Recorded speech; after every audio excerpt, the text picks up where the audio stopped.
Imbis na ikaw ang maghabol, gawin mo ito para siya ang maghabol sa'yo.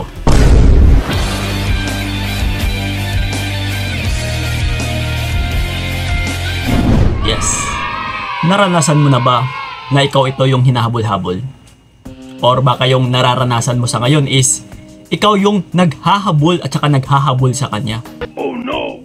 Alam nyo ba mga utol, na kapag ikaw po ito yung hinahabol ay mas napakasarap po ito sa damdamin. Na yung tipong parang magkakaroon ka ng peace of mind. Kasi hawak mo yung bola eh. No? Na ikaw ito yung hinahabol-habol.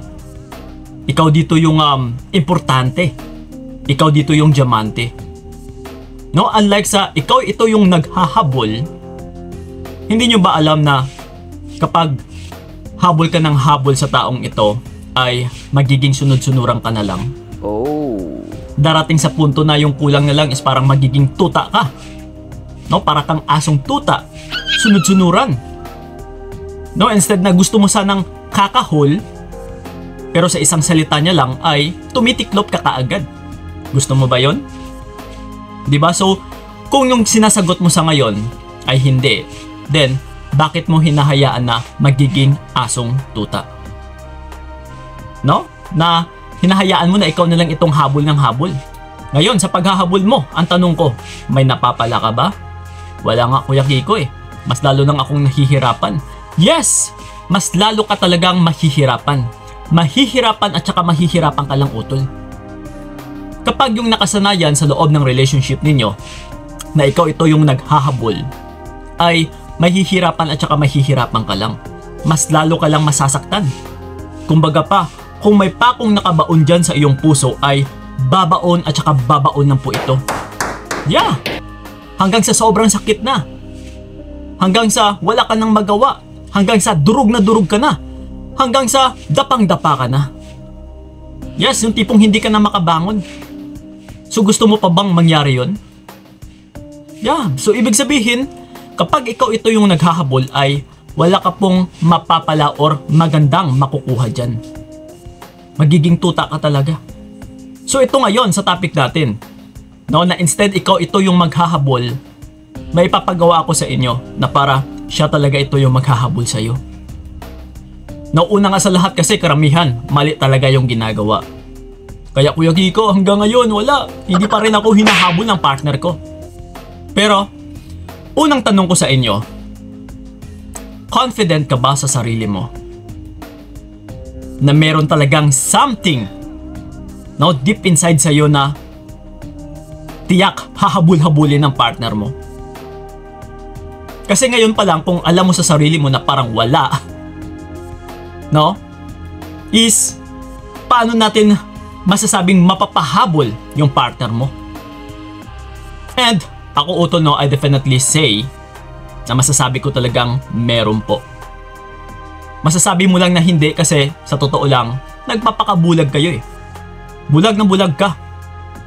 Na kung tutuusin, sa mga nakakausap ko, dahil sa pinapakita ng mga partner nila na wala silang kwenta, ay yun din ang nararamdaman nila. Kuya Kiko, hindi ko talaga masasabi na hahabol-habulin ako ng partner ko kasi parang wala lang sa kanya eh. Pero kung hihimay-himayin, no, kung tatanungin ko siya is yung value ng taong ito actually is lagpas pa. Meron nga akong nakausap na babae. No, siya ito yung kumikilos, siya ito yung nagbabanat ng buto.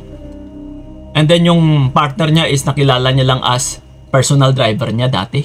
Oh my God. And then nagiging partner niya, nagiging jowa niya. So biruin nyo yun. Pero nung naging sila na, alam mo ba kung sino yung takot sa relationship nila? Is yung babae pa mismo na kung saan siya ang kumikita. Nung tinignan ko yung profile picture, is sa babae pa lang, grabe, napakaganda, napaka-sexy. No? And then yun, may mga business. But kung titignan natin versus sa partner niya as personal driver niya lang dati, walang-wala. Ang layo, utol. Pero biruin mo, dahil lang sa pagmamahal ng babae, no? Napaiangat niya yung lalaki. So ngayon, ang tingin ng lalaki is ganito talaga yung halaga niya. Psychologically. na ang buong akala ni babae is parang wala lang sa kanya, parang kalibel niya lang yung lalaki, and then pagdating naman sa lalaki na dati is mababa, pinaangat niya. So ngayon, ang dating din or nararamdaman ng lalaki is kalibel niya na yung babae. So ngayon, sinisindak niya lang yung babae, tinatakot. Yeah. No? Pero kung tutuusin utol, may kakayahan po si babae na yung value ni babae is mataas. Pero nagpakabulag kasi. Kaya ano yung nangyari? No? Siya pa ito yung habol ng habol sa lalaki. So that's why masasabi ko talaga na meron at meron ka talagang halaga. Hindi mo lang ito nakikita utol.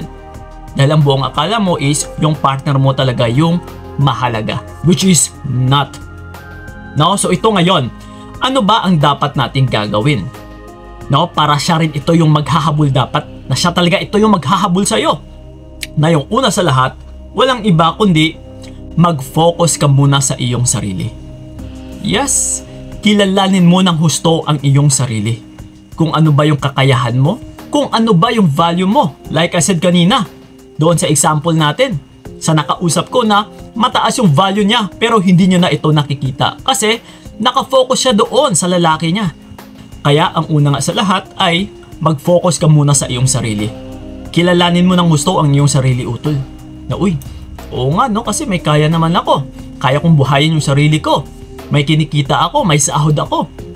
No? And kung titignan natin kung iba dyan, no, yung iba nga dyan is ang ganda-ganda, ang sexy-sexy, ang puputi, no? Pero yung mga partner nila, nako po, parang hindi maguhit. No? So, biro lang. Actually, pero ganun na nga. Huwag tayong magpakabulag. Dahil lang sa pagmamanipula ng partner mo na lalaki, ang buong akala mo na is mababa ka and then siya is mataas. Nagpapakabulag ka lang utol. Nagpapadaya ka lang. Nagpapadala ka lang sa iyong imahinasyon dahil sa pagmamanipula niya. Yeah. So yun po, kilalanin mo ng gusto ang iyong sarili. And then, yung pangalawa na dapat mong gawin ay paano siya ngayon maghahabol sa iyo kung hindi ka dedistansya. Ibig sabihin, yung pangalawa natin ay kailangan mong dumistansya. Kung niloko ka man, binabaliwala ka man, hindi na siya responsive sa iyo, no?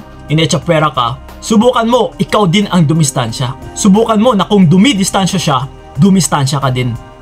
Yeah. No? Na dapat ikaw nga dapat ito yung lalayo eh. Na ikaw dapat ito yung magsasawa sa pag-uugali niya. Na ikaw dapat ito yung aatras dahil nga sa mga pinaggagawa niya. Yeah, imulat mo yung mata mo sa katotohanan, yung isipan mo sa katotohanan, utol. No, kailangan mong dumistansya. And then yung pangatlo natin is huwag na huwag mo siyang kibuin. Yeah. Paano kanya hahabulin kung kumikibo ka pa rin naman? No? Ano yung magagawa natin sa pagdidistansya kung nagre-reach out or nakikipag-communicate ka pa rin naman sa partner mo? Wala, magiging useless yung pag-atras mo. That's why yung karamihan or yung iba dyan, Kuya Kiko, bakit ang hirap mag-move on? Yun pala, nung hinimay-himay ko, no? Detail by detail, naikwento or naisabi niya na kasi meron pa kaming communication eh. So boom! Doon pa lang, sa communication na yon ay yun na po ang nagiging dahilan kung bakit hindi ka nakaka-move on. Sa pag-move on kasi utol, kapag hindi mo tinanggal lahat-lahat 100%, take note ha, 100% ay hindi po magsisimula yung pag-move on mo. Kapag may tinitira ka pang 1%, kagaya ng palagi na lang kayo nag-uusap, nagko-communicate pa kayo sa isa't isa, no, may kamustahan, ay 1% or masasabi pa rin natin yung 1% kung nagiging responsive ka pa din. Yeah. So hindi talaga magsisimula yung pag-move on mo. That's why kailangan is wag mo siyang kibuin. Trust me utol, maghahatakan yung energy nyo dito until sa kung sino yung sasubmit. Kailangan nating ipakita dito na kailangan nating ipahantong sa kung sino talaga yung magiging asong tuta. No? Kung sino yung bibigay dito, magiging asong tuta talaga. So gusto mo ba yun? So alam mo na siguro yung dapat mong gagawin. Okay? So yun po mga utol, sa may mga katanungan man dyan, you can leave a comment na dyan sa ilalim and sasagutin namin yan, lalong-lalo na sa aming YouTube channel. And then sa may mga katanungan pa, or sa mga gusto akong makausap one-on-one, PM nyo po kami sa aming FB page ng Payong Kaibigan ni Kiko. Magsiset po tayo ng appointment para sa inyo. So yun lang po, maraming salamat. So ingat kayo, God bless and bye-bye. Sana hindi na lang ikaw ang aking ginusto.